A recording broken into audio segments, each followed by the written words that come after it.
জিমকে সারা বাড়ি খুঁজলাম তো খুঁজে পাওয়া যাচ্ছে না। তো এই জিমের জামা কাপড় সব এখানে পরে ও বলছিল যে জামা কাপড় মানে ঠিক করবে, মানে দেখতে পাচ্ছ জামা কাপড়ের অবস্থা কি হয়ে আছে। ও বলছিল যে গোছাবে, তা আমরা নিচের থেকে এসেছি তো ওকে খুঁজেই পাচ্ছি না। এসে এ জিম, এ জিম,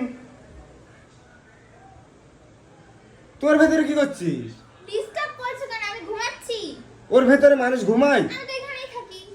এই যে আমার ঘর, এটা একতলা, এটা তিনতলা, এটা দুতলা, এটা একতলা। তো তোর তো সারা বাড়ি সবাই খুঁজলো, কেউ বলছে যে কোথায় গিয়েছে। আমি এসে দেখি এইগুলো তুই বললি ঘুষাবি, দেখে এসে দেখি জামা কাপড় পরে তুই নেই। তোর ভেতর মানুষ থাকে? আমি আমি কি মানুষ না? না নি, দেখে তো মনে হচ্ছে না। ওর ভেতর মানুষ কি যাও করে যাও, থাকতে পারে? ডিস্টার্ব করো না, আমাকে ঘুমাতে দাও, যাও। উম্মা, গাইস তোমরাই বলো এটা কি ওর ঘর হতে পারে? এটা ও চিল্লিও না, যাও। এটা ঘর কি করে হয়? এটা আলমারি। যাও। যা, চলে গেলাম।